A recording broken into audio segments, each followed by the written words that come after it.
Put it on Steam Next Fest. The process of getting your game on Steam Next Fest is not some rinky-dink thing where you just submit an application and you get approved and it's right there on the Steam page. But there are so many benefits for you to doing this, especially if you're an indie game developer, primarily within the Steam platform. There are quite a few steps you're going to need to follow to get your game submitted and approved for the event. And just to be clear, I will be providing the link for that within the description here.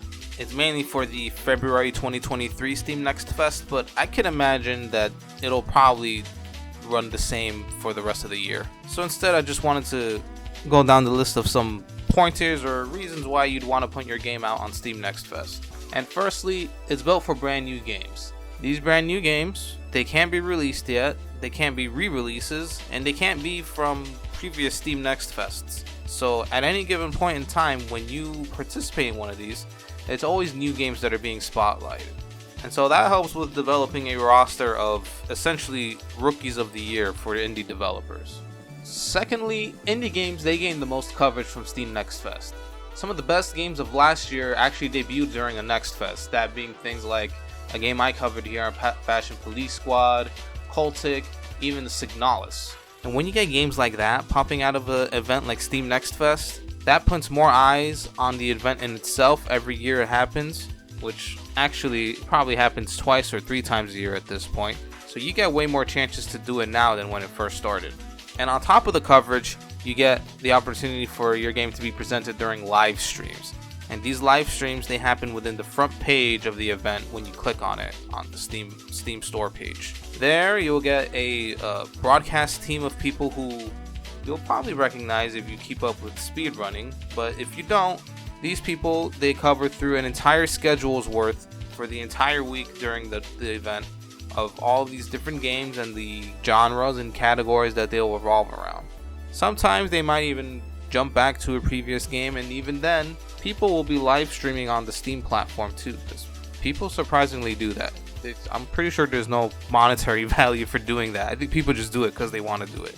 And lastly, wishlisting opportunities. I don't have personal experience with this, but from what I hear, wishlisting games really does help with visibility as well as getting the word out about your games.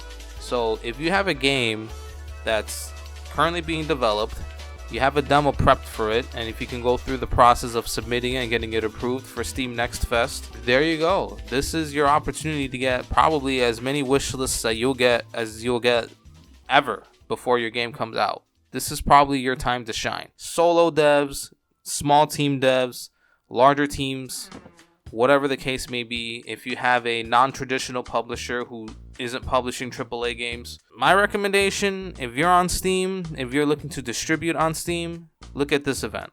Because there's a lot of stuff, even right now, I'm still going through right now. I have Hi-Fi Rush of all things on pause. I have Dead Space backlogged currently, and there's still so many other games that I already have plans to play, but I put a pause on them because I know this is the opportunity to find something really special. And I've found a couple of things, during the last couple of Steam Next Fests. And I implore any developers to look into it and to see if they have the capabilities to submit such a thing. I'll leave the link within the description for how exactly you set up your submission for Steam Next Fest. But this is just a call out to all indie devs out there, because most of the stuff I have on here on this channel is indie developers with non-traditional publishers as well behind them. And as you can see throughout this video, these actually are all these games that I've played thus far within the Steam Next Fest. It's not as many as I would have liked to have been playing by now. I've been real busy this past week. But needless to say, these are games that I'm looking to showcase at some point too during my channel. Oh yeah, so make sure you submit your game for Steam Next Fest because it's going on right now. Oh, wait. I think it's over. Oops.